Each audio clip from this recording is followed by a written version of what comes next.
आज हम लोग डिस्कस कर रहे हैं यूपीएससी 2024 के जीएस के क्वेश्चंस को। यहाँ पे जो हमारा पहला क्वेश्चन है वो स्टेटमेंट बेस्ड है। स्टेटमेंट नंबर 1 क्या कहता है उसको देखते हैं। The atmosphere is heated more by incoming solar radiations than by terrestrial radiations. तो फ्रेंड्स यहाँ पे ये कहता है, ये स्टेटमेंट हमारा क्या होगा, ये स्टेटमेंट हमारा रॉन्ग है। इसको हम देखते हैं तो ये स्टेटमेंट हमारा रॉन्ग है। अब समझते हैं इसके पीछे लॉजिक क्या है। तो हम देखते हैं कि जो हमारा सोलर रेडिएशंस है, सोलर रेडिएशंस जो इंसुलेशंस के रूप में हमारे अर्थ सरफेस पे आता है, इंसुलेशंस के रूप में अर्थ सरफेस पे आता है और अर्थ सरफेस पे रिफ्रैक्ट होकर के जब हमारा एटमॉस्फेयर में आता है तो एटमॉस्फेयर में जो बहुत सारे गैसेस यहाँ पे मौजूद हैं, जो कि हम जानते हैं एटमॉस्फेयर क्या होता है, कंपोजिशन ऑफ गैस होता है। हर गैस का अपना अपना क्या है, स्पेसिफिक हीट होता है। स्पेसिफिक हीट के कारण वह क्या करता है, हीट को एब्जॉर्ब करता है। स्पेसिफिक हीट एक ऐसी टेंडेंसी होती है जिसके कारण जो है गैस क्या करता है, हीट को एब्जॉर्ब करता है और 1 डिग्री सेल्सियस टेम्परेचर को क्या करता है, इंक्रीज करता है। सिंपल सा फंडामेंटल है। तो यहाँ पे फ्रेंड्स हम देखते हैं कि जो एटमॉस्फेयर होता है, एटमॉस्फेयर को हीट करने में आपका इनकमिंग हीट के कंपेयर में टेरेस्ट्रियल हीट जो है वो ज़्यादा इंपॉर्टेंट है। यानी टेरेस्ट्रियल रेडिएशंस जो होता है उसका रोल ज़्यादा होता है इन कंपेयर टू आपका इनकमिंग रेडिएशंस का, इनकमिंग सोलर रेडिएशंस का यानी इंसुलेशंस का। तो स्टेटमेंट नंबर 1 जो हमारा क्या है, रॉन्ग है। The atmosphere is heated more by incoming solar radiations than by terrestrial radiation. ये स्टेटमेंट हमारा क्या होगा, रॉन्ग होगा। अब आते हैं हम स्टेटमेंट नंबर 2 देखते हैं। Carbon dioxide and other green houses gases in the atmosphere are good absorbers of long wave radiations. तो फ्रेंड्स ये स्टेटमेंट हमारा क्या होगा, ये स्टेटमेंट हमारा सही होगा, क्योंकि हम देखते हैं कि यहाँ पे इनकमिंग सोलर रेडिएशंस जब यहाँ से रेडिएट होकर के यानी जब रिफ्लेक्ट होकर करके एटमॉस्फेयर में जाता है तो एटमॉस्फेयर में बहुत सारी जो है आपकी गैसेस मौजूद हैं और यह गैस अपने स्पेसिफिक हीट के कारण जो है उसको क्या करता है, एब्जॉर्ब कर करके आपका 1 डिग्री टेम्परेचर को क्या करता है, इंक्रीज करता है। तो फ्रेंड्स ये हमारा डी आपका क्या होगा, सही होगा। फ्रेंड्स पिछले साल के जो पेपर को आप सॉल्व करेंगे तो वहाँ पर भी इसके कॉन्सेप्ट को यूटिलाइज किया गया है। अब हम आते हैं नेक्स्ट क्वेश्चंस को डिस्कस करते हैं। तो यहाँ पे कहता है, यहाँ पे भी स्टेटमेंट नंबर 1 और स्टेटमेंट नंबर 2 है। फर्स्ट स्टेटमेंट कहता है thickness of atmosphere at the equator is much greater as compared to the poles. Friends statement number 1 जो है हमारा वो क्या होगा, सही होगा। यहाँ पे देखने का कोशिश कीजिएगा कि जो हमारा इक्वेटर है यहाँ पे, तो इक्वेटर के कंपेयर में अगर हम बात करते हैं ट्रोपोस्फेयर का, तो ट्रोपोस्फेयर की जो थिकनेस है वो क्या आपका 18 किलोमीटर्स है, जबकि आपका यहाँ से जो पोल है तो पोल से आपका थिकनेस मात्र क्या है, आपका 6 किलोमीटर है। यानी इक्वेटर से थिकनेस जो है पोल के कंपेयर में 3 टाइम्स ज़्यादा है। इसलिए स्टेटमेंट नंबर 1 जो है हमारा वो क्या है, सही है। अब हम बात करते हैं स्टेटमेंट नंबर 2 का। At the equator, heat is transported to great heights by strong conventional currents. Friends, ये स्टेटमेंट भी हमारा क्या है, सही है। इसको भी समझने का कोशिश कीजिएगा, इसके कॉन्सेप्ट को। तो देखिए यहाँ पे जैसे मान लीजिए कि हम जानते हैं कि जो हमारा इक्वेटर है, इक्वेटर को समझने का कोशिश कीजिएगा। तो यहाँ पे टेम्परेचर क्या है आपका, नेचुरली यहाँ पे लो टेम्परेचर है, लो प्रेशर है, आपका हाई टेम्परेचर के कारण लो प्रेशर है। लो प्रेशर का कारण क्या होता है, इसके कारण हीट क्या हो जाता है, ऊपर की ओर मूव कर जाती है और यहाँ पे जो नेचुरल लो प्रेशर है उसको क्या कर देता है, हाई प्रेशर में कन्वर्ट कर दिया, उसको कन्वर्ट कर दिया किसमें, हाई प्रेशर में। फिर यहाँ पे जो नेचुरल लो प्रेशर है इसको जब हाई प्रेशर की विंड जब इधर जाती है तो इसको कन्वर्ट कर देता है आपको किसमें, लो प्रेशर को कन्वर्ट कर देता है हाई प्रेशर में। अब ये हाई प्रेशर की विंड क्या होती है, नीचे की ओर उतरती है और यहाँ पे नेचुरल जो लो प्रेशर का बेल्ट है उसको कन्वर्ट कर देता है किसमें, हाई प्रेशर में। और हाई प्रेशर की विंड फिर किधर मूव कर जाती है आपको, इधर यहाँ के नेचुरल लो प्रेशर की ओर। यहाँ पे फिर क्या करता है, हाई प्रेशर, फिर हाई प्रेशर की विंड फिर ऊपर जाती है और ये फिनोमिना क्या होता है, कंटिन्यूअस चलता रहता है। इसी प्रोसेस को हम क्या कहते हैं, आपका कन्वेंशनल करंट कहते हैं। और इसी कन्वेंशनल करंट के कारण हम लोग यहाँ पे क्या होता है, आपका इक्वेटर पे कन्वेंशनल रेनफॉल होता है।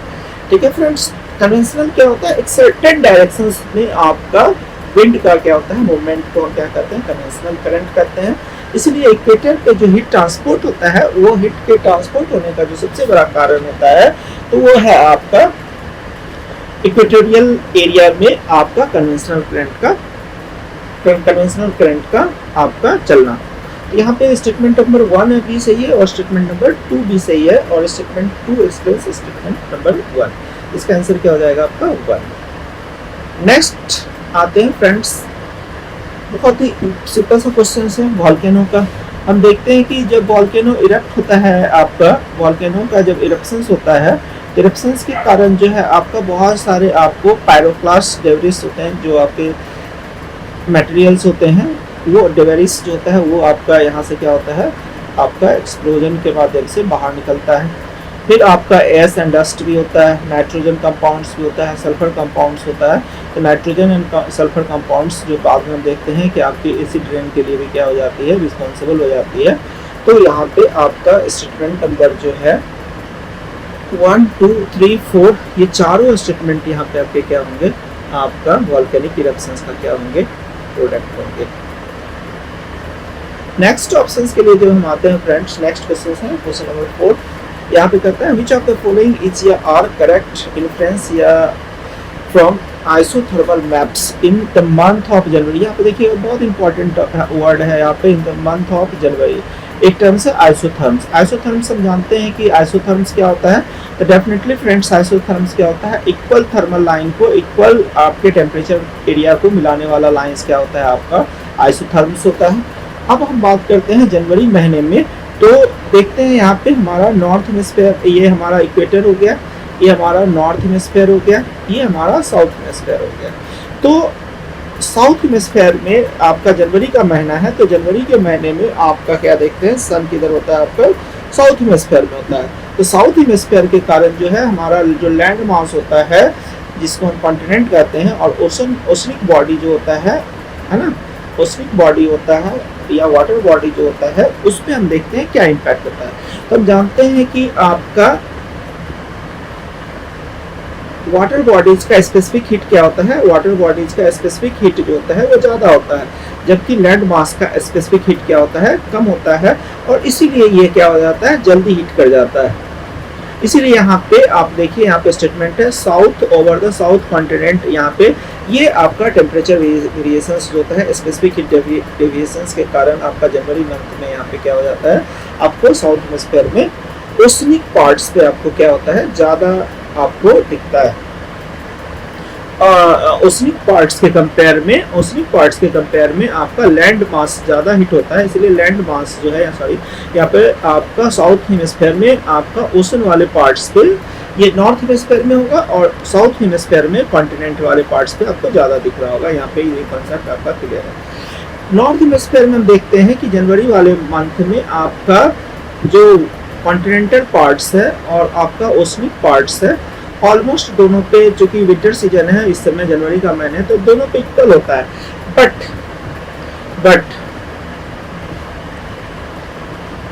ओशनिक वाले पार्ट्स में आपका वार्म ओशनिक करंट के कारण जो होता है, यहाँ पे आपका टेम्परेचर का इम्पैक्ट क्या होता है, ज़्यादा होता है।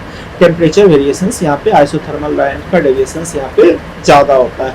तो यहाँ पे the isotherm deviate to the north over the oceans and to the south over the continent. ये स्टेटमेंट आपके क्या हो जाएंगे, सही हो जाएंगे। चूँकि यहाँ पे उस वार्म ओशनिक करंट का इम्पैक्ट ज़्यादा होता है, इसलिए आपके, चूँकि हम जानते हैं कि जनवरी का मंथ है, विंटर है, तो नेचुरली जो है टेम्परेचर का इम्पैक्ट दोनों जगह पे ऑलमोस्ट सेम होता है, बट उस वार्म ओशनिक करंट के कारण जो होता है, यहाँ पे आपका टेम्परेचर का वेरिएशन ज़्यादा होता है, इसलिए आइसोथर्मल लाइन्स का डेविएशन इधर ज़्यादा दिखता है। वहीं जनवरी के महीने में सन का इम्पैक्ट जो होता है, लैंड मास जिसकी स्पेसिफिक हीट क्या हो जाती है, जिसकी स्पेसिफिक हीट कम होती है इन कंपेयर टू बॉडी, इसलिए आपका जल्दी गर्म हो जाता है। इसलिए आपका साउथ हेमिस्फीयर में आपका कॉन्टिनेंटल वाले पार्ट्स पे आपका ज़्यादा आपका आइसोथर्मल लाइंस का डेविएशन दिखता है। अब आते हैं स्टेटमेंट नंबर 2 पे, the presence of cold current gulf stream and north Atlantic currents. ये स्टेटमेंट फ्रेंड्स क्या होगा, हमारा रॉन्ग है, क्योंकि गल्फ स्ट्रीम हो या नॉर्थ अटलांटिक ड्रिफ्ट होगा, ये सारे के सारे आपके क्या है, वार्म ओशनिक करंट है, वार्म ओशनिक करंट है, जबकि यहाँ पे कोल्ड वाला स्टेटमेंट यूज किया है। बहुत सिंपल सा स्टेटमेंट है, तो यहाँ पे आपका सिर्फ एक स्टेटमेंट नंबर एक ही क्या होगा आपका सही होगा, दूसरा स्टेटमेंट आपका क्या है रॉन्ग है। नेक्स्ट स्टेटमेंट है which of the following countries are well known as the two largest cocoa producer in the world. बहुत सिंपल है, Ghana and Cote d'Ivoire. Next question के लिए आते हैं। With reference to the Himalayan rivers joining the Ganga downstream of Prayagraj from west to east, which of the following sequences is correct? Friends यहाँ पे जो आपका sequence है वो सीक्वेंस नंबर बी जो है वो आपका करेक्ट होगा, क्योंकि ये आपका देखिए ये गंगा रिवर है, ये आपका ये गंगा रिवर का फ्लो है।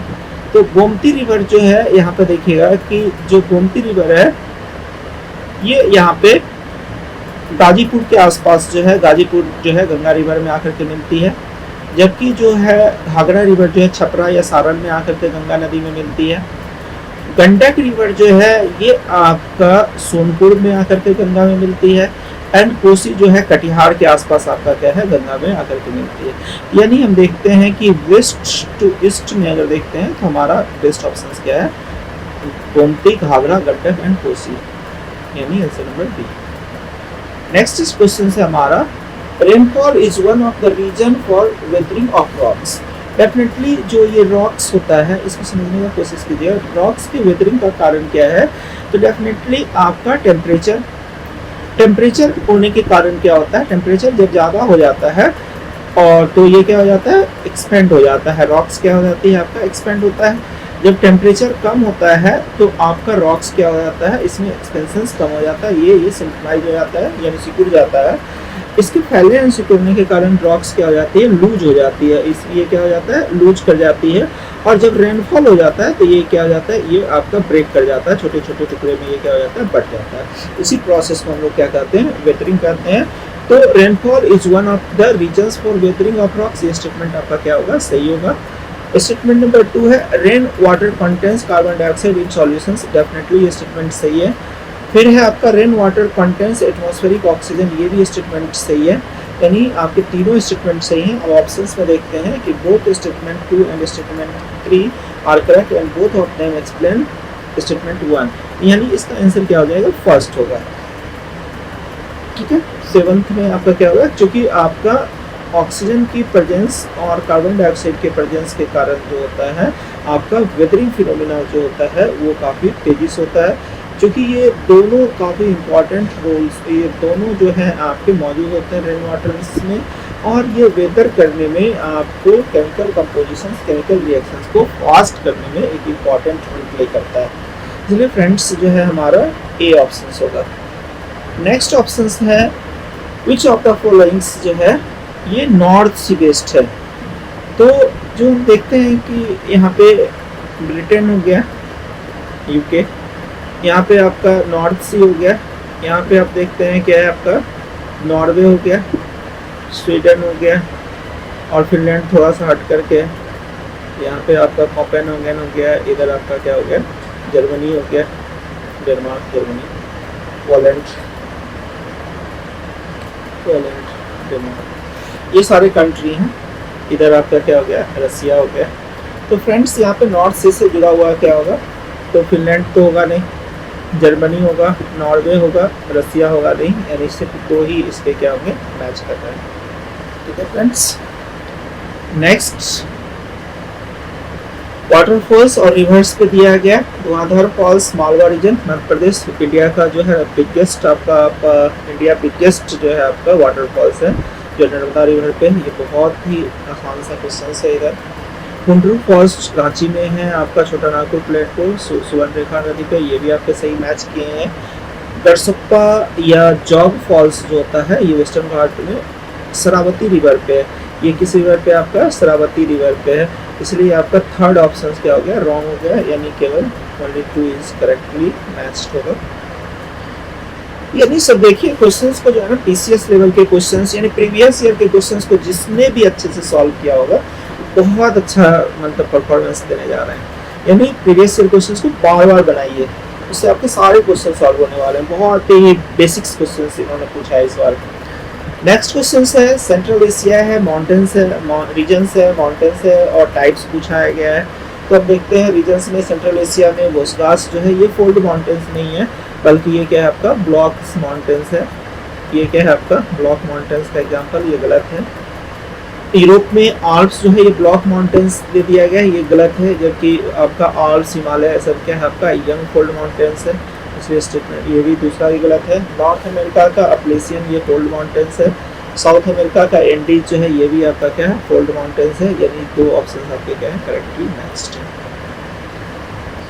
नेक्स्ट क्वेश्चन के लिए आते हैं फ्रेंड्स। नेक्स्ट क्वेश्चन जो हमारा है वो है वाटर वेपर पे बेस्ड है। वाटर वेपर का क्वेश्चन है यहाँ पे, it is a gas the amount of which decreases with the altitude. Definitely ये स्टेटमेंट क्या है आपका सही है, क्योंकि हम जानते हैं कि जैसे जैसे हम आपका हाई एल्टीट्यूड पे जाते हैं आपका ऑक्सीजन क्या हो जाता है कम होता जाता है। ऑक्सीजन कम होने का कारण है यहाँ पर देखिए वाटर वेपर में जो है हम देखते हैं ऑक्सीजन का मौजूदगी दो तरह से होता है, एक एटमॉस्फेरिक ऑक्सीजन होता है, दूसरा वाटर का होता है।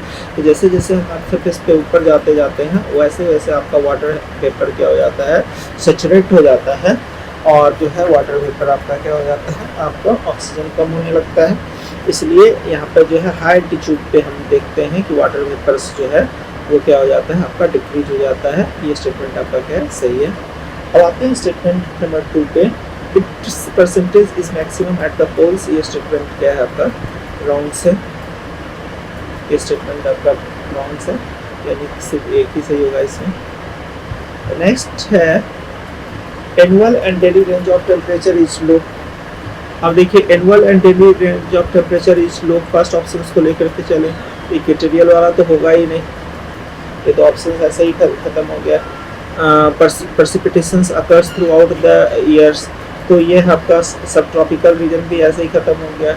मेराइन वेस्टर्न रीजन ये भी खत्म हो गया, यानी ऑप्शन आपका क्या बच रहा है बी। तो आंसर इसका क्या हो जाएगा आपका बी, यानी एलिमिनेशन से आप इसको बना सकते हैं बहुत आसानी से। तो यहाँ पे प्रेसिपिटेशंस भी है 200 से 50 से 250, जबकि अपना जानते हैं इक्वेटोरियल में 250 से ज़्यादा आपका होता है आपका एनुअल रेनफॉल। नेक्स्ट क्वेश्चन है हमारा फ्रेंड्स वो है 21 जनवरी का बेसिक्स क्वेश्चन है। हम जानते हैं कि 21 जनवरी को 21 जून जो है समर सॉलिटिस कहलाता है। इस दिन जो है हमारा टेम्परेचर यहाँ पर आपका डे टाइम्स जो है 12 आवर्स से ज़्यादा हो जाता है, आपका 14 आवर्स तक का आपका हो जाता है, लॉन्ग्स होता है यहाँ पे काफ़ी लंबा चला जाता है। दूसरी है आर्कटिक सर्किल होता है, आर्कटिक सर्किल, और आपका ट्रॉपिक ऑफ कैंसर्स जो है 23.5 डिग्री नॉर्थ। इसमें इस दोनों जगह पे आपका क्या हो जाता है प्रॉपरली आप देखते हैं कि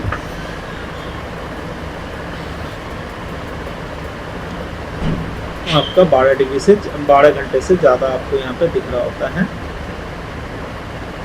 यानी वो 2 and 4